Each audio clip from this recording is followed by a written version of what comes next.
जाने तू जाने वो खुदा के इश्क दा रंग बखेरा है। मेरी मंगनी किसने की, मैं किससे प्यार करता हूँ, क्या ये सब कुछ जानना आप लोगों के लिए जरूरी नहीं था? मैं तुम्हें एक डील देता हूँ, तुम उस लड़की को मेरे पास ले आए, मैं तुम्हारी शादी उसके साथ कर दूंगा। छुपाना पड़ेगा तुम्हें, लेकिन कहाँ छुपाऊं? मैं भी तो देखूं वो कौन है जिसने बादशाह में इतनी हिम्मत पैदा की है कि वो अपने बाप के सामने आकर खड़ा हो जाए। अल्लाह मुझे मेरी मोहब्बत से मिलवा दे। आ जाओ गुलाम, मुझे बचा लो, मैं तुम्हारे इंतजार में बैठी हूँ, जल्दी करो, मुझे बचा लो वरना बादशाह मुझे नहीं छोड़ेगा। आ जाओ गुलाम, मुझे बचा लो, मैं तुम्हारे इंतजार में बैठी हूँ, जल्दी करो, मुझे बचा लो वरना बादशाह मुझे नहीं छोड़ेगा।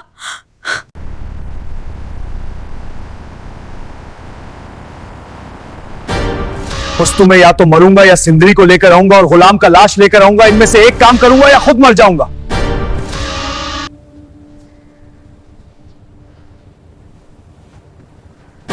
अब लोगों ने मुझसे बना पूछे मेरा शादी तय कर दिया, मैं याद मर जाऊंगा या अपनी मोहब्बत से शादी करूंगा। गुलाम तुमने यारी में गद्दारी की है, मैं तुम्हें नहीं छोड़ूंगा। नहीं, मैंने गद्दारी नहीं की। सब तैयार हो जाओ, गुलाम को और सुंदरी को मारने चलना है, आज ये मरेंगे।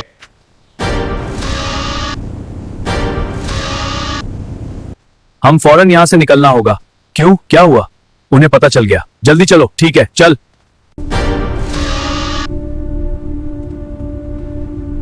गुलाम संदरी को लहजो उम्मा के पास ले उती है। फिर लाजो उम्मा गुलाम को बताता है कि संदरी खुर्शीद की बेटी है, यानी कि बादशाह के फप्पू की बेटी है। फिर गुलाम सोचता है कि खुर्शीद को जाकर बताता हूं कि तुम्हारी बेटी मिल गई है, वो मेरे पास है।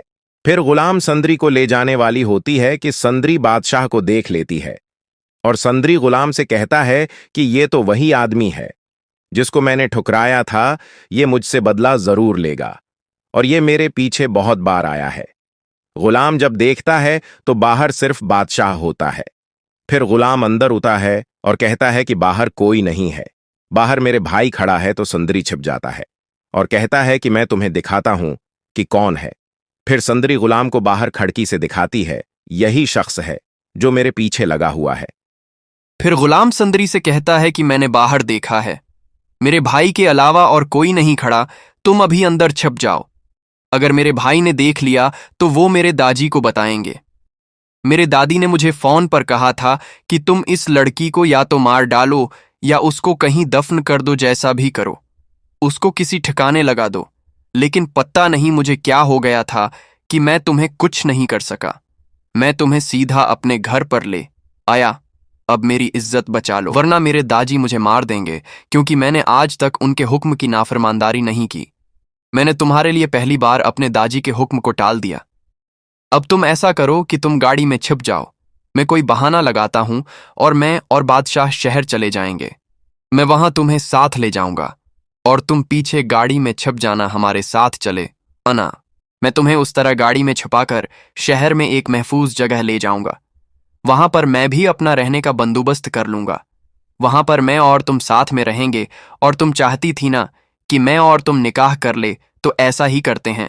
मैं तुमसे निकाह कर लूंगा और फिर दादी तुम्हारा और मेरा कुछ नहीं कर सकेंगे, क्योंकि दरज ने मुझे हुक्म दिया था कि मैं तुम्हें मार दूं, लेकिन मैं तुमसे मोहब्बत करता था, इसलिए मैंने तुम्हें नहीं मारा। लेकिन फिर यूं होता है कि गुलाम संदरी को गाड़ी के पीछे छिपा देती है, लेकिन बादशाह गुलाम से कहता है कि यार, तुम मुझे मेरे मोहब्बत से प्लीज मिला दो। यही बातें सुनरी भी सुन रहा होता है, लेकिन संदरी को नहीं पता कि गाड़ी कौन चला रहा है और बादशाह कौन है। जब समंदरी ऊपर थोड़ा सा देखती है, शीशे में तो देखती है कि ये वही लड़का होता है जिसको मैंने ठुकरा दिया था। फिर संदरी डर जाते हैं और समझ जाता है कि शायद ये उन दोनों भाइयों का मंसूबा था। एक भाई मुझे यूं बचा के ले या और दूसरा भाई मुझे लेकर जा रहा है। ये मुझे शहर मेरी मदद करने के लिए गुलाम नहीं लेकर जा रहा, ये मेरी इज्जत लौटने के लिए मुझे ले जा रहे हैं।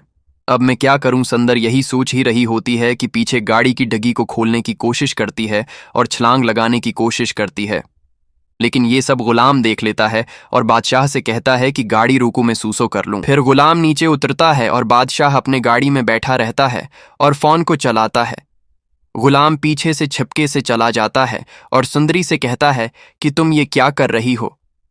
संदरी कहता है कि ये वही शख्स है जिसका मैंने आपको बताया था, अब मुझे उसके फजले कर रहे हैं। फिर गुलाम हैरान हो जाता है और कहता है कि चुप करो, मैं तुम्हें यहां से किसी तरह निकाल के ले जाऊं। फिर मुझे हर चीज बताना, अभी मुझे कुछ ना बताओ, ये मेरा भाई है। और फिर बात मान लेता है। सनदरी फिर अपने आप से कहती है कि संदरी तूने यह क्या कर दिया, तो मैं तुम्हारी जिंदगी तुम्हें कहां तक ले आई है। या तो तुम इस गुलाम पर यकीन करना पड़ेगा जिस पर इतने सारे मुसीबतों की बावजूद उसने तुम्हें अपने दिल में रखा और तुम्हें कोई उज तक नहीं ऊने दिया और तुम्हारा इतना ख्याल रखा, और दूसरी तरफ उसका भाई है जो ठरकबाजियां मार रहा था और तुम्हें घूर घूर से देख रहा था। ये इसका गलीज भाई है, ये तुम्हें नुकसान पहुंचा सकता है। या तो तुम यहां से भाग जाओ या गुलाम पर यकीन कर लो। फिर संदरी फैसला कर लेती है कि इस गुलाम पर यकीन कर लेना चाहिए जिसने तुम्हारी तरह साथ दिया। फिर संदरी से खुद से बैठ जाती है। फिर गुलाम उसको शीशे से देखता है तो संदरी बैठी होती है, तो गुलाम दिल ही दिल में मुस्कुराता है और कहता है शुक्र है, इस लड़की ने मेरा कुछ तो कहना माना। फिर सोचता है कि बादशाह का उससे क्या ताल्लुक है। फिर सोचता है क्या ये वही लड़की तो नहीं जिससे बादशाह मोहब्बत करता है, हर वक्त जिसका जिक्र करता है और मुझे कहता है कि मेरी मोहब्बत को ढोड़ दो। फिर गुलाम अपने सिर पर हाथ मारता है और कहता है कि नहीं, ये कैसे हो सकता है, ये तो कभी नहीं हो सकता। ये तो मैं देखूं धोखा और मेरे सूचों का नजरिया है। बादशाह तो किसी और लड़की से प्यार करता होगा, इस कार बादशाह को कोई ताल्लुक नहीं है, मेरा सिर्फ और सिर्फ वहम है। और संदरी शहीद पहचान नहीं पा रही कि उसको किससे नुकसान पहुंचाने की कोशिश की थी। मेरा भाई तो ऐसे किसी की इज्जत को नहीं लौटता, सिर्फ और सिर्फ जो चाहे उससे बात कर लेता है और किसी से बात नहीं करता। सनुद्री को गाड़ी से उतारने के बाद गुलाम बादशाह से कहता है कि तुम जाके अपने घर जाओ और अपने काम संभालो, मैं इधर अपना काम संभालता हूं, यानी कि मैं डॉक्टर हूं, यहां के लोगों का इलाज करूंगा। बादशाह कहता है कि नहीं यार, यहां पर उए गए हैं, इस लड़की को ढूंढते हैं जिससे मैं मोहब्बत करता हूं। पहले भी मैं और तुम यहां रहे थे, ढूंढा था लेकिन नहीं मिला, लेकिन फिर भी उसको ढूंढते हैं। गुलाम कहता है कि बादशाह वो नहीं मिलेगा, आपको क्या हो गया है? लेकिन बादशाह कहता है नहीं, मैं ढूंढूंगा, मेरे अबू ने कहा है कि अगर तुम इस लड़की को मेरे पास ले आए तो मैं उससे तुम्हारी शादी करवा दूंगा। मैं भी तो देखूं वो कौन लड़की है जिसके लिए तुम्हें इतना अपने बाप के सामने खड़े हो गए हो। तो गुलाम जिस तरह भी करो, मुझे वो लड़की ढूंढ कर दो। मैंने हर जगह वो लड़की ढूंढी लेकिन मुझे वो नहीं मिल रही। मैं इससे मोहब्बत करता हूं, मैं इससे शादी करना चाहता हूं, मैं उससे थोड़ी गलत तो कुछ नहीं कराना, तुम ही मुझे समझ सकते हो। गुलाम, मेरे अंदर एक मोहब्बत की आग फैली हुई है जो कभी बुझ नहीं सकती। इधर फिर गुलाम सोचता है कि सुंदरी का क्या करूं।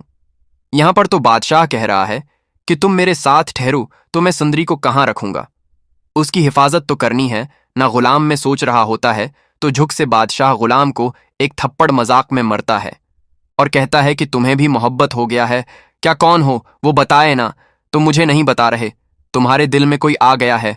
मैं तुम्हारा रग रग से भाग के फोन, तुम्हें ऐसे तो नहीं थे पहले, अब तुम्हें क्या हो गया है? इधर गुलाम बादशाह को सारी हकीकत बताई रहा होता है कि मुझे एक लड़की मिली थी जिसका अबू अस्पताल में मर गया था, मैं उसको अपने गांव लाया था लेकिन दाजी ने वहां दफन करने से मना कर दिया था, और ये लड़की मेरे साथ थी, इसी की बेटी है जो मर गया था। लेकिन अब ये बातें मैं बादशाह को कैसे बताऊं? ये गुलाम सोच रहा होता है कि अचानक से सुंदरी गाड़ी से निकलकर भाग जाती है और इधर से बादशाह पीछे से मड़कर देखता है कि कौन है। फिर गुलाम बादशाह से कहता है कि नहीं, छोटी बली थी, चली गई है। तो जो भाई यहां तक आया है और आगे एक कहानी सुना रहा हूं, वो सुनते जाना, बहुत ही ज्यादा मजेदार होने वाला है, और सब्सक्राइब भी करना। गांव चंदपुर में एक पुरानी वीरान हवेली खड़ी थी। लोग कहते थे वहां जिन रहते हैं, कुछ कहते थे वहां खजाना दफन है, और कुछ का कहना था कि रात को वहां से हंसी की आवाजें आती हैं। लेकिन हुसन को ऐसी बातों पर यकीन नहीं था। हसन तकरीबन 18 साल का लड़का था, नहायत शरारती, बहादुर और थोड़ा सा जिद्दी। गांव के बच्चे जब हवेली के पास से गुजरते तो दौड़ लगा देते, मगर हुसन हमेशा रखकर दरवाजे को गौर से देखता। एक दिन शाम के वक्त वो अपने दोस्त अली और बिलाल के साथ बैठा था। बातों बातों में फिर वही हवेली का जिक्र शुरू हो गया। बिलाल ने डरावनी आवाज निकालते हुए कहा, मैंने सुना है कल रात वहां से किसी के चलने की आवाज आ रही थी। अली फौरन बोला, मेरे चचा कहते हैं वहां एक खफिया कमरा है जो सिर्फ आधी रात को खुलता है। हसन हंस पड़ा, तुम दोनों फिल्में कम देखा करो, कुछ नहीं है वहां। अली ने चीलंग देते हुए कहा, अगर कुछ नहीं है तो आज रात जाकर दिखा दे, पूरा 1 घंटा अंदर गुजार कर आना। चिनपुर में चीलिंग कबूल न करना कमजोरी समझा जाता था। हसन ने फौरन कहा, ठीक है, आज रात 12 बजे मैं हवेली के अंदर हूंगा। रात का मंजर, रात के 11:30 बजे। हवा तेज चल रही थी, दरख्तों के पत्ते अजीब सी सरसराहट पैदा कर रहे थे। हसन के दिल में हल्की सी घबराहट जरूर थी, मगर वो मानने को तैयार नहीं था। वो आहिस्ता आहिस्ता हवेली के बड़े जंगालोद दरवाजे के पास पहुंचा। दरवाजा आधा खुला था। ये पहले से खुला कैसे है? उसने खुद से सवाल किया। अंदर मुकम्मल अंधेरा था। हुसन ने मोबाइल की टार्च ऑन की। दीवारों पर जाले, टूटा फर्नीचर और गर्द की मोटी तय।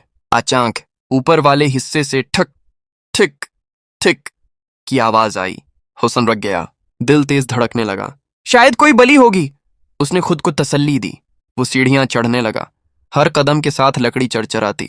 जब वो ऊपर पहुंचा तो एक लंबा सा राहदारी नुमा हिस्सा था। आखिर में एक दरवाजा, वही दरवाजा जो उसने ख्वाब में देखा था। हुसन की सांस रुक गई। ये तो वही है। दरवाजे के नीचे से हल्की नीली रोशनी आ रही थी। इसी लम्हे पीछे से हल्की सी हंसी सुनाई दी। हुसन ने फौरन पलट कर देखा। कोई नहीं था, मगर आवाज बिल्कुल साफ थी। उसके हाथ कांपने लगे, मगर जद अभी भी जिंदा थी। वो आहिस्ता आहिस्ता इस दरवाजे के करीब गया। जैसे ही उसने हाथ बढ़ाया, दरवाजा खुद ब खुद खुल गया और अंदर से ठंडी हवा का झोंका निकला। कमरे के अंदर एक पुरानी कुर्सी रखी थी और उस कुर्सी पर कोई बैठा था, मगर अंधेरे की वजह से चेहरा साफ नजर नहीं आ रहा था। अचानक वो साया बोला, हसन तुम आ ही गए। हुसन के कदम जमीन से जैसे चिपक गए। उसने कांपती आवाज में कहा, क्या कौन हो तुम? कमरे की नीली रोशनी तेज हो गई और साया आहिस्ता आहिस्ता खड़ा होने लगा। हवेली का प्रासरार कमरा, हिस्सा दूम। कमरे की नीली रोशनी आहिस्ता आहिस्ता तेज हो रही थी। हुस्न की आंखें इस रोशनी की आदी होने लगें तो उसे सामने खड़ा वो साया थोड़ा साफ नजर आने लगा। वो एक बूढ़ा आदमी था। लंबी सफेद दाढ़ी, पुराना सा लिबास और आंखों में अजीब सी चमक। हुसन का दिल जोर जोर से धड़क रहा था। उसने हिम्मत करके पूछा, तुम कौन हो? बूढ़े आदमी ने हल्की सी मुस्कुराहट के साथ कहा, द्रुमट हसन, मैं तुम्हें नुकसान पहुंचाने नहीं आया। ये सुनकर हुसन हैरान हो गया। तुम्हें मेरा नाम कैसे पता? बूढ़े ने आहिस्ता आहिस्ता कमरे के अंदर चलना शुरू किया। उसके कदमों की आवाज अजीब सी गूंज पैदा कर रही थी। मैं तुम्हें बहुत उर्से से देख रहा हूं। जब भी तुम उस हवेली के पास से गुजरते थे, तुम रख कर उसे गौर से देखते थे। हसन के जिस्म में हल्की सी सर्द लहर दौड़ गई। मगर तुम हो कौन? बूढ़े ने गहरी सांस ली। मेरा नाम हकीम सुलीम है। बहुत साल पहले यह हवेली मेरी थी। हसन चौंक गया। क्या यह हवेली तुम्हारी थी? बूढ़े ने सर हिलाया। हां, मगर अब नहीं। बहुत साल पहले यहां एक अजीब वाकया हुआ था। इसके बाद लोग उस जगह से डरने लगे। हुसन ने हैरत से पूछा, कैसा वाकया? बूढ़े ने सीधा जवाब नहीं दिया। वो आहिस्ता आहिस्ता दीवार के पास गया और वहां लगे एक पुराने नक्शे को साफ करने लगा। इस हवेली में सिर्फ कमरे ही नहीं, बल्कि राज भी छिपे हुए हैं। हसन की दिलचस्पी बढ़ गई। राज? बूढ़े ने दीवार की एक ऐंठ दबाई। अचानक दीवार का एक हिस्सा सरकने लगा। हसन की आंखें हैरत से फैल गईं। दीवार के पीछे एक खुफिया रास्ता था, अंदर मुकम्मल अंधेरा। बूढ़े ने कहा, असल राज इस रास्ते के अंदर है। हसन के दिल में एक लम्हे के लिए खौफ आया, मगर तजस्सुस इससे ज्यादा ताकतवर था। वहां क्या है? बूढ़े ने धीमी आवाज में कहा, एक खजाना और एक खतरा। हसन हंस पड़ा। ये तो बिल्कुल फिल्मों जैसा लग रहा है। बूढ़ा भी मुस्कुरा दिया। कभी कभी हकीकत फिल्मों से भी ज्यादा अजीब होती है। खुफिया रास्ता। हुसन ने मोबाइल की टार्च दोबारा ऑन की और खुफिया रास्ते के अंदर कदम रखा। ये एक तंग सा रास्ता था। दीवारों पर नमी थी और छत से पानी के कुतरे टपक रहे थे। चंद कदम चलने के बाद उन्हें नीचे जाने वाली सीढ़ियां नजर आईं। हसन ने नीचे झांक कर देखा। ये तो बहुत नीचे जा रही हैं। बूढ़े ने कहा, यह तहखाना है। असल राज वहीं छिपा है। हुसन ने हिम्मत जमा की और सीढ़ियां उतरने लगा। हर कदम के साथ हवा ठंडी होती जा रही थी। नीचे पहुंचकर उन्होंने देखा कि वहां एक बड़ा सा कमरा था। दरमियान में एक पुराना लकड़ी का संदूक रखा था। संदूक के ऊपर मोटी गर्द जमी हुई थी। हुसन की आंखें चमक उठीं। यही खजाना है? बूढ़े ने कहा। हां, मगर उसे खोलने से पहले एक बात जान लो। हुसन रख गया। क्या बात? बूढ़े ने संजीदा लहजे में कहा, इस संदूक को खोलने वाला शख्स सिर्फ खजाना नहीं, बल्कि एक जिम्मेदारी भी हासिल करता है। हुसन ने हैरत से पूछा, कैसी जिम्मेदारी? बूढ़े ने जवाब दिया, इस हवेली की हिफाजत की जिम्मेदारी। हुसन हंसने लगा, बस इतनी सी बात? मैं तैयार हूं। बूढ़े ने गहरी नजर से हुसन को देखा। सोच लो, ये काम आसान नहीं। हुसन ने कुंधे अचका दिए, मैं नहीं डरता। बूढ़े ने आहिस्ता से सर हिलाया, ठीक है, फिर संदूक खोलो। अजीब संदूक। हसन आहिस्ता आहिस्ता संदूक के करीब गया। उसने हाथ से गर्द साफ की। ऊपर एक अजीब सा निशान बना हुआ था। हुसन ने ढक्कन उठाने की कोशिश की, मगर वो नहीं खुला। ये तो बंद है, बूढ़े ने कहा। दाएं तरफ देखो, वहां एक छोटा सा खफिया बटन था। जैसे ही हुसन ने उसे दबाया, कल्क! संदूकों का ढक्कन आहिस्ता आहिस्ता खुल गया। हसन ने अंदर झांका और हैरत से उसकी सांस रक गई। अंदर सोना, पुराने सिक्के और चमकते हुए ज़ेवरात थे। ये तो वाकई खजाना है। हुसन की आंखें खुशी से चमक रही थीं, मगर अचानक कमरे में जोरदार हुआ चलने लगी। टार्च की रोशनी हिलने लगी और दौर अंधेरे में से किसी के कदमों की आवाज आने लगी। ठक ठक ठक। हुसन का चेहरा पहला पड़ गया। ये आवाज किसकी है? बूढ़े हकीम सलीम का चेहरा संजीदा हो गया। उसने धीमी आवाज में कहा, वो आ गया। हसन घबरा गया। कौन? बूढ़े ने जवाब दिया, वही जिससे मैं तुम्हें खबरदार करना चाहता था। कदमों की आवाज तेज होती जा रही थी। अंधेरे में एक लंबा सा साया जाहिर होने लगा। हुसन की सांस तेज हो गई। उसने मोबाइल की टार्च इस तरफ कर दी। रोशनी जैसे ही इस साए पर पड़ी, हुसन एक कदम पीछे हट गया। वो एक लंबा कद वाला आदमी था। उसके कपड़े फटे हुए थे और चेहरा गर्द से भरा हुआ था। आंखें सरख लग रही थीं, जैसे बहुत अरसे से सविया ना हो। हुसन ने घबराकर पूछा, ये कौन है? बूढ़े हकीम सलीम ने गहरी आवाज में कहा, ये वही है जिसने उस हवेली को वीरान किया था। वो आदमी आहिस्ता आहिस्ता करीब आने लगा। उसकी आवाज भारी और डरावनी थी। आखिर कोई उस खजाने तक पहुंच ही गया। हुसन का दिल जोर से धड़कने लगा। तुम कौन हो? वो आदमी हंस पड़ा। उसकी हंसी तह खाने में गूंजने लगी। मैं इस खजाने का असल मालिक हूं। हुसन ने हैरत से हकीम सलीम की तरफ देखा। मगर आप तो कह रहे थे ये खजाना आपका है। हकीम सलीम ने आहिस्ता से कहा, ये झूठ बोल रहा है। अचानक वो लंबा आदमी गुस्से से चलाया। मैं झूठ नहीं बोल रहा। उसने जमीन पर जोर से कदम मारा। पूरा तहखाना हिलने लगा। छत से मुट्ठी गिरने लगी। हसन घबरा गया। ये हो क्या रहा है? हकीम सलीम ने तेजी से कहा। हसन, संदूक बंद करो फौरन। हसन ने फौरन संदूक का ढक्कन बंद कर दिया। जैसे ही संदूक बंद हुआ अचानक रख गई। तहखाने में खामोशी छा गई। वो लंबा आदमी गुस्से से हुसन को घूर रहा था। तुमने बड़ी गलती की है लड़के, हसन ने हिम्मत करके कहा। तुम हो कौन आखिर? वो आदमी आहिस्ता आहिस्ता करीब आया। मेरा नाम यूसुफ है। बहुत साल पहले मैं उस हवेली में नौकर था। हुसन ने हैरत से कहा। नौकर? यूसुफ ने सर हिलाया। हां, मगर मुझे इस खजाने का राज पता चल गया था। मैं उसे लेकर यहां से भागना चाहता था। हकीम सलीम ने संजीदा लहजे में कहा, और इसी लालच ने उसे बर्बाद कर दिया। यूसुफ की आंखों में गुस्सा भर गया। तुमने मुझे रोक दिया था, हुसन ने पूछा। फिर क्या हुआ था? हकीम सलीम ने आहिस्ता आहिस्ता कहा। इस रात बहुत बड़ा झगड़ा हुआ। तहखाने में आग लग गई और यूसुफ इस आग में फंस गया। हसन की आंखें हैरत से फैल गईं। तो क्या यह? यूसुफ की हंसी दोबारा गूंजी। हां लड़के, मैं मर चुका हूं। हुसन के हाथ कांपने लगे। तो तुम रूह हो? यूसुफ ने गुस्से से कहा। रूह कहो या साया, मगर मैं उस खजाने को किसी और के हाथ में नहीं जाने दूंगा। अचानक तहखाने के दरवाजे खुद ब खुद बंद हो गए। हुसन ने पीछे मुड़कर देखा। दरवाजा बंद हो गया। हकीम सलीम ने तेजी से कहा। हसन, हमें यहां से निकलना होगा। मगर यूसुफ ने रास्ता रोक लिया। अब कोई यहां से नहीं जाएगा। उसने हाथ उठाया। कमरे की दीवारें हिलने लगें। जमीन में दुराड़े पड़ने लगे। हुसन का दिल जोर जोर से धड़क रहा था, मगर अचानक उसे कुछ याद आया। वो संदूक के पास गया और जोर से बोला, यह खजाना तुम्हारा नहीं। यूसुफ गुस्से से चलाया। हसन ने हिम्मत करके कहा, यह खजाना उस हवेली का है और अब उसकी हिफाजत मेरी जिम्मेदारी है। यह सुनकर हकीम सलीम के चेहरे पर हल्की मुस्कुराहट आ गई। यूसुफ का चेहरा गुस्से से सर्क हो गया। तुम मुझे रोक नहीं सकते। वो हुसन की तरफ बढ़ा, मगर जैसे ही वो संदूक के करीब पहुंचा, एक अजीब सी रोशनी संदूक से निकलने लगी। कमरा नीली रोशनी से भर गया। यूसुफ अचानक रख गया। वो पीछे हटने लगा। नहीं, ये नहीं हो सकता। रोशनी और तेज हो गई। हसन को ऐसा लगा जैसे कोई ताकत उसके अंदर हिम्मत भर रही हो।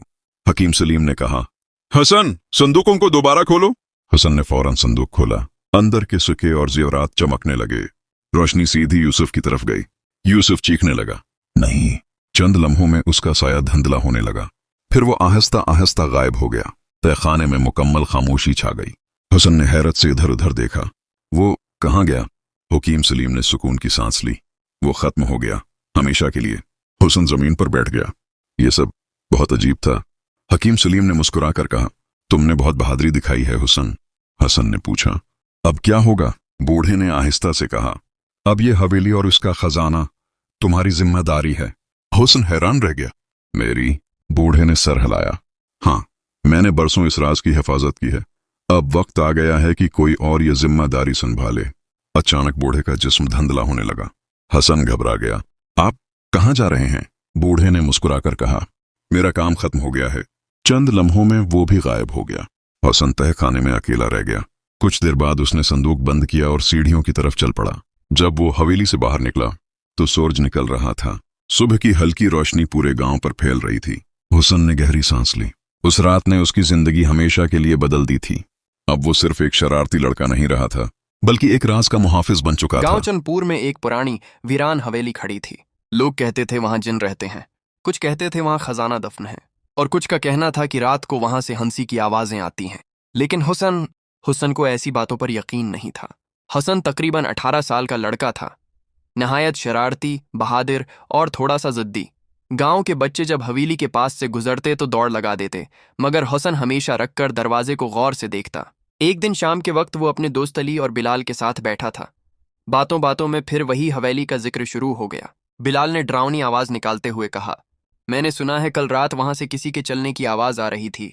अली फौरन बोला, मेरे चचा कहते हैं वहां एक खफिया कमरा है जो सिर्फ आधी रात को खुलता है। हसन हंस पड़ा, तुम दोनों फिल्में कम देखा करो, कुछ नहीं है वहां। अली ने चीलंग देते हुए कहा, अगर कुछ नहीं है तो आज रात जाकर दिखा दे, पूरा 1 घंटा अंदर गुजार कर आना। चंदपुर में चीलिंग कबूल न करना कमजोरी समझा जाता था। हसन ने फौरन कहा, ठीक है, आज रात 12 बजे मैं हवेली के अंदर हूंगा। रात का मंजर, रात के 11:30 बजे। हवा तेज चल रही थी। दरख्तों के पत्ते अजीब सी सरसराहट पैदा कर रहे थे। हसन के दिल में हल्की सी घबराहट जरूर थी, मगर वो मानने को तैयार नहीं था। वो आहिस्ता आहिस्ता हवेली के बड़े जंगालोद दरवाजे के पास पहुंचा।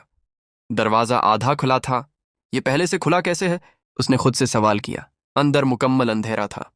हुसन ने मोबाइल की टार्च ऑन की। दीवारों पर जाले, टूटा फर्नीचर और गर्द की मोटी तय। अचानक ऊपर वाले हिस्से से ठक ठिक ठिक की आवाज आई। हुसन रुक गया, दिल तेज धड़कने लगा। शायद कोई बली होगी, उसने खुद को तसल्ली दी। वो सीढ़ियां चढ़ने लगा, हर कदम के साथ लकड़ी चरचराती। जब वो ऊपर पहुंचा तो एक लंबा सा राहदारी निमा हिस्सा था। आखिर में एक दरवाजा, वही दरवाजा जो उसने ख्वाब में देखा था।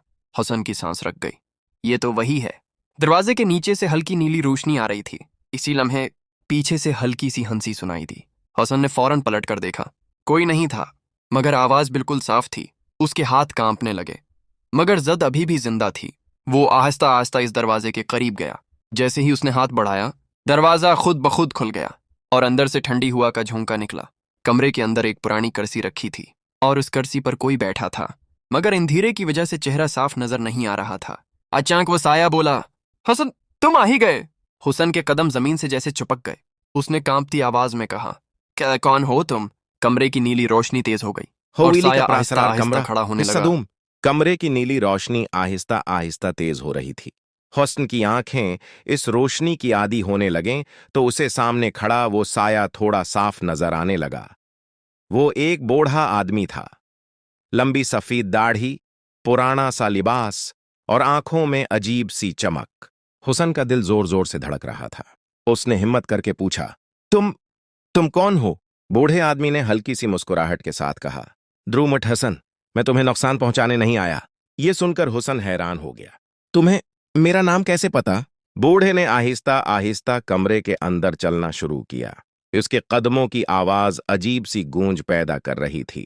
मैं तुम्हें बहुत उर्से से देख रहा हूं। जब भी तुम उस हवेली के पास से गुजरते थे, तुम रखकर उसे गौर से देखते थे। हसन के जिस्म में हल्की सी सर्द लहर दौड़ गई। मगर तुम हो कौन? बूढ़े ने गहरी सांस ली। मेरा नाम हकीम सलीम है। बहुत साल पहले यह हवेली मेरी थी। हसन चौंक गया। क्या यह हवेली तुम्हारी थी? बूढ़े ने सर हिलाया। हाँ, मगर अब नहीं। बहुत साल पहले यहां एक अजीब वाकया हुआ था। इसके बाद लोग उस जगह से डरने लगे। हुसन ने हैरत से पूछा, कैसा वाकया? बूढ़े ने सीधा जवाब नहीं दिया।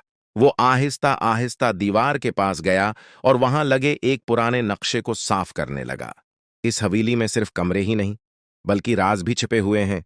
हसन की दिलचस्पी बढ़ गई। राज? बूढ़े ने दीवार की एक ऐंठ दबाई। अचानक दीवार का एक हिस्सा सरकने लगा। हसन की आंखें हैरत से फैल गईं। दीवार के पीछे एक खुफिया रास्ता था, अंदर मुकम्मल अंधेरा। बूढ़े ने कहा, असल राज इस रास्ते के अंदर है। हसन के दिल में एक लम्हे के लिए खौफ आया, मगर तजस्सुस इससे ज्यादा ताकतवर था।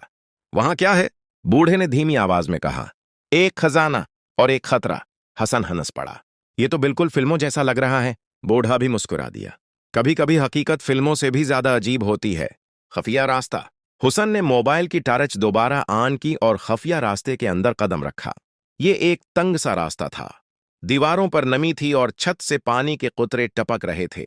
चंद कदम चलने के बाद उन्हें नीचे जाने वाली सीढ़ियां नजर आईं। हसन ने नीचे झांक कर देखा। ये तो बहुत नीचे जा रही हैं। बूढ़े ने कहा, यह तहखाना है, असल राज वहीं छिपा है। हुसन ने हिम्मत जमा की और सीढ़ियां उतरने लगा। हर कदम के साथ हवा ठंडी होती जा रही थी। नीचे पहुंचकर उन्होंने देखा कि वहां एक बड़ा सा कमरा था। दरमियान में एक पुराना लकड़ी का संदूक रखा था। संदूक के ऊपर मोटी गर्द जमी हुई थी। हुसन की आंखें चमक उठीं। यही खजाना है? बूढ़े ने कहा। हां, मगर उसे खोलने से पहले एक बात जान लो। हसन रख गया। क्या बात? बूढ़े ने संजीदा लहजे में कहा, इस संदूक को खोलने वाला शख्स सिर्फ खजाना नहीं बल्कि एक जिम्मेदारी भी हासिल करता है। हुसन ने हैरत से पूछा, कैसी जिम्मेदारी? बूढ़े ने जवाब दिया, इस हवेली की हिफाजत की जिम्मेदारी। हुसन हंसने लगा। बस इतनी सी बात? मैं तैयार हूं।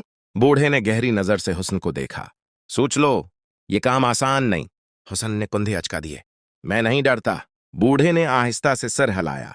ठीक है। अजीब संदूक। फिर संदूक। हसन आहिस्ता आहिस्ता संदूक के करीब गया। उसने हाथ से गर्द साफ की। ऊपर एक अजीब सा निशान बना हुआ था। हुसन ने ढक्कन उठाने की कोशिश की, मगर वो नहीं खुला। ये तो बंद है। बूढ़े ने कहा, दाएं तरफ देखो। वहां एक छोटा सा खुफिया बटन था। जैसे ही हुसन ने उसे दबाया, कल्क! संदूकों का ढक्कन आहिस्ता आहिस्ता खुल गया। हसन ने अंदर झांका और हैरत से उसकी सांस रक गई। अंदर सोना, पुराने सिक्के और चमकते हुए ज़ेवरात थे। ये तो वाकई खजाना है। हुसन की आंखें खुशी से चमक रही थीं, मगर अचानक कमरे में जोरदार हुआ चलने लगी। टार्च की रोशनी हिलने लगी और दौर अंधेरे में से किसी के कदमों की आवाज आने लगी। ठक ठक ठक। हुसन का चेहरा पहला पड़ गया। ये आवाज किसकी है? बूढ़े हकीम सलीम का चेहरा संजीदा हो गया। उसने धीमी आवाज में कहा, वो आ गया। हसन घबरा गया। कौन? बूढ़े ने जवाब दिया, वही जिससे मैं तुम्हें खबरदार करना चाहता था। कदमों की आवाज तेज होती जा रही थी और अंधेरे में एक लंबा सा साया जाहिर होने लगा। अंधेरे में वो साया आहिस्ता आहिस्ता वाज़ेह होने लगा। हुसन की सांस तेज हो गई। उसने मोबाइल की टार्च इस तरफ कर दी। रोशनी जैसे ही इस साये पर पड़ी, हुसन एक कदम पीछे हट गया। वो एक लंबा कद वाला आदमी था। उसके कपड़े फटे हुए थे और चेहरा गर्द से भरा हुआ था। आंखें सरख लग रही थीं, जैसे बहुत अरसे से सविया ना हो। हुसन ने घबराकर पूछा, ये कौन है? बूढ़े हकीम सलीम ने गहरी आवाज में कहा, ये वही है जिसने उस हवेली को वीरान किया था। वो आदमी आहिस्ता आहिस्ता करीब आने लगा। उसकी आवाज भारी और डरावनी थी। आखिर कोई उस खजाने तक पहुंच ही गया। हुसन का दिल जोर से धड़कने लगा। तुम कौन हो? वो आदमी हंस पड़ा। उसकी हंसी तह खाने में गूंजने लगी। मैं इस खजाने का असल मालिक हूं। हुसन ने हैरत से हकीम सलीम की तरफ देखा। मगर आप तो कह रहे थे ये खजाना आपका है। हकीम सलीम ने आहिस्ता से कहा, ये झूठ बोल रहा है। अचानक वो लंबा आदमी गुस्से से चलाया। मैं झूठ नहीं बोल रहा। उसने जमीन पर जोर से कदम मारा। पूरा तहखाना हिलने लगा। छत से मिट्टी गिरने लगी। हसन घबरा गया। ये हो क्या रहा है? हकीम सलीम ने तेजी से कहा।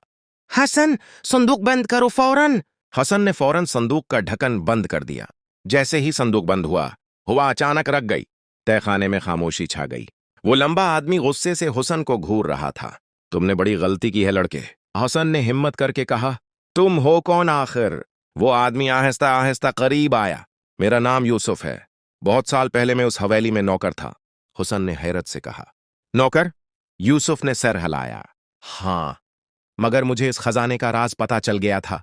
मैं उसे लेकर यहां से भागना चाहता था। हकीम सलीम ने संजीदा लहजे में कहा। और इसी लालच ने उसे बर्बाद कर दिया। यूसुफ की आंखों में गुस्सा भर गया। तुमने मुझे रोक दिया था, हुसन ने पूछा। फिर क्या हुआ था?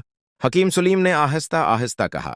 इस रात बहुत बड़ा झगड़ा हुआ, तह खाने में आग लग गई और यूसुफ इस आग में फंस गया। हसन की आंखें हैरत से फैल गईं। तो क्या यह? यूसुफ की हंसी दोबारा गूंजी। हाँ लड़के, मैं मर चुका हूं। हुसन के हाथ कांपने लगे। तो तुम रूह हो? यूसुफ ने गुस्से से कहा। रूह कहो या साया, मगर मैं उस खजाने को किसी और के हाथ में नहीं जाने दूंगा। अचानक तह खाने के दरवाजे खुद ब खुद बंद हो गए। हुसन ने पीछे मुड़कर देखा। दरवाजा बंद हो गया। हकीम सलीम ने तेजी से कहा।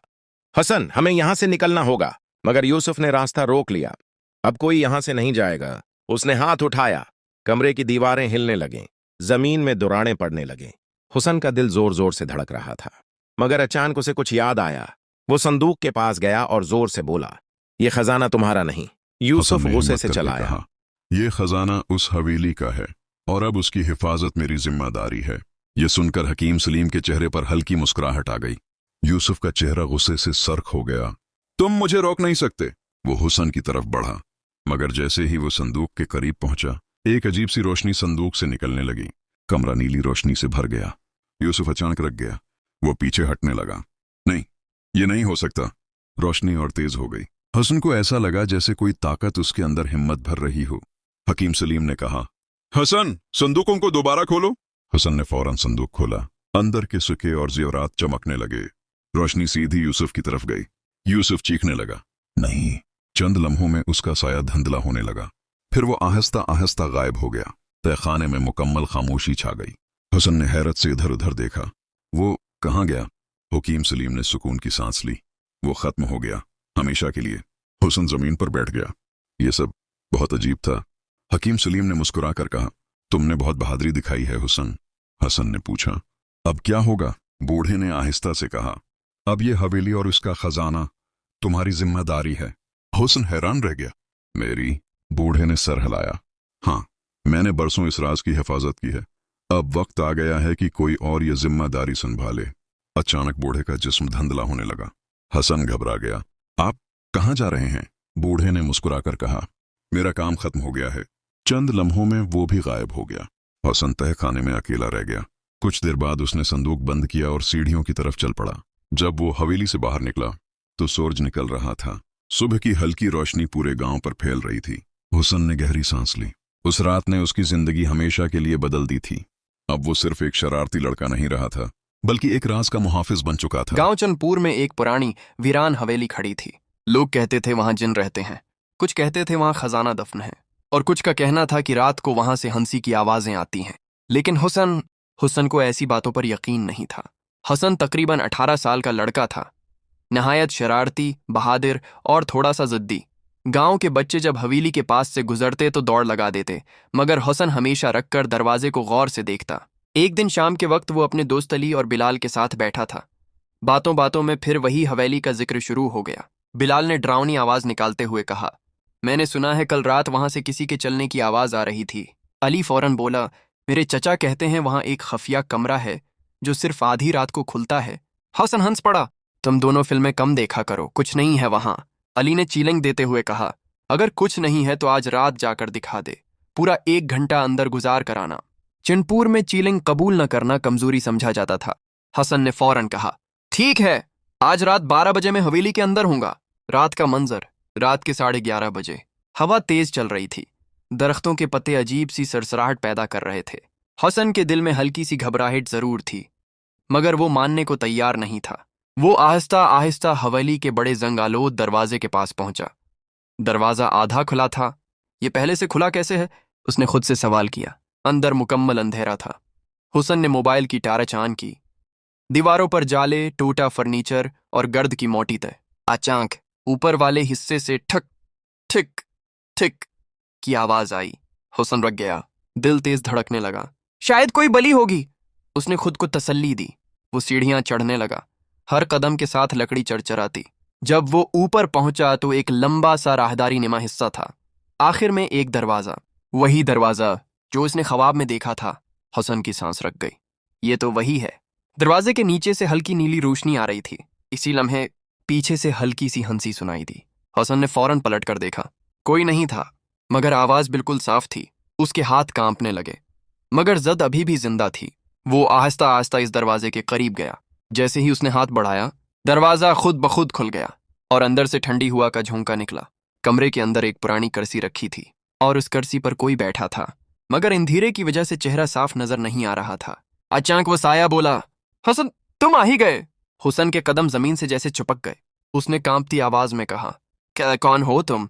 कमरे की नीली रोशनी तेज हो गई और हवेली का साया प्रासरार आहिस्ता कमरा, आहिस्ता खड़ा होने हिस्सा लगा। दूं। कमरे की नीली रोशनी आहिस्ता आहिस्ता तेज हो रही थी। हुस्न की आंखें इस रोशनी की आदी होने लगें तो उसे सामने खड़ा वो साया थोड़ा साफ नजर आने लगा। वो एक बूढ़ा आदमी था।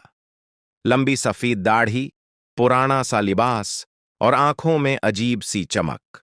हुसन का दिल जोर जोर से धड़क रहा था। उसने हिम्मत करके पूछा, तुम कौन हो? बूढ़े आदमी ने हल्की सी मुस्कुराहट के साथ कहा, ड्रूमट हसन, मैं तुम्हें नुकसान पहुंचाने नहीं आया। ये सुनकर हुसन हैरान हो गया। तुम्हें मेरा नाम कैसे पता? बूढ़े ने आहिस्ता आहिस्ता कमरे के अंदर चलना शुरू किया। उसके कदमों की आवाज अजीब सी गूंज पैदा कर रही थी। मैं तुम्हें बहुत उर्से से देख रहा हूं। जब भी तुम उस हवेली के पास से गुजरते थे, तुम रखकर उसे गौर से देखते थे। हसन के जिस्म में हल्की सी सर्द लहर दौड़ गई। मगर तुम हो कौन? बूढ़े ने गहरी सांस ली। मेरा नाम हकीम सुलीम है। बहुत साल पहले यह हवेली मेरी थी। हसन चौंक गया। क्या यह हवेली तुम्हारी थी? बूढ़े ने सर हिलाया। हाँ, मगर अब नहीं। बहुत साल पहले यहां एक अजीब वाकया हुआ था। इसके बाद लोग उस जगह से डरने लगे। हुसन ने हैरत से पूछा, कैसा वाकया? बूढ़े ने सीधा जवाब नहीं दिया। वो आहिस्ता आहिस्ता दीवार के पास गया और वहां लगे एक पुराने नक्शे को साफ करने लगा। इस हवेली में सिर्फ कमरे ही नहीं, बल्कि राज भी छिपे हुए हैं। हसन की दिलचस्पी बढ़ गई। राज? बूढ़े ने दीवार की एक ऐंठ दबाई। अचानक दीवार का एक हिस्सा सरकने लगा। हसन की आंखें हैरत से फैल गईं। दीवार के पीछे एक खुफिया रास्ता था, अंदर मुकम्मल अंधेरा। बूढ़े ने कहा, असल राज इस रास्ते के अंदर है। हसन के दिल में एक लम्हे के लिए खौफ आया, मगर तजस्सुस इससे ज्यादा ताकतवर था। वहां क्या है? बूढ़े ने धीमी आवाज में कहा, एक खजाना और एक खतरा। हसन हंस पड़ा। ये तो बिल्कुल फिल्मों जैसा लग रहा है। बूढ़ा भी मुस्कुरा दिया। कभी कभी हकीकत फिल्मों से भी ज्यादा अजीब होती है। खुफिया रास्ता। हुसन ने मोबाइल की टार्च दोबारा ऑन की और खुफिया रास्ते के अंदर कदम रखा। ये एक तंग सा रास्ता था। दीवारों पर नमी थी और छत से पानी के कुतरे टपक रहे थे। चंद कदम चलने के बाद उन्हें नीचे जाने वाली सीढ़ियां नजर आईं। हसन ने नीचे झांक कर देखा। ये तो बहुत नीचे जा रही हैं। बूढ़े ने कहा, यह तहखाना है। असल राज वहीं छिपा है। हुसन ने हिम्मत जमा की और सीढ़ियां उतरने लगा। हर कदम के साथ हवा ठंडी होती जा रही थी। नीचे पहुंचकर उन्होंने देखा कि वहां एक बड़ा सा कमरा था। दरमियान में एक पुराना लकड़ी का संदूक रखा था। संदूक के ऊपर मोटी गर्द जमी हुई थी। हुसन की आंखें चमक उठीं। यही खजाना है? बूढ़े ने कहा। हाँ, मगर उसे खोलने से पहले एक बात जान लो। हसन रख गया। क्या बात? बूढ़े ने संजीदा लहजे में कहा, इस संदूक को खोलने वाला शख्स सिर्फ खजाना नहीं, बल्कि एक जिम्मेदारी भी हासिल करता है। हुसन ने हैरत से पूछा, कैसी जिम्मेदारी? बूढ़े ने जवाब दिया, इस हवेली की हिफाजत की जिम्मेदारी। हुसन हंसने लगा। बस इतनी सी बात? मैं तैयार हूं। बूढ़े ने गहरी नजर से हुसन को देखा।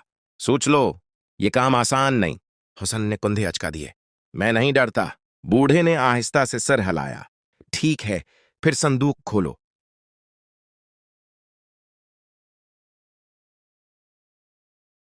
तो जो भाई यहां तक आया है और आगे एक कहानी सुना रहा हूं, वो सुनते जाना बहुत ही ज्यादा मजेदार होने वाला है और सब्सक्राइब भी करना।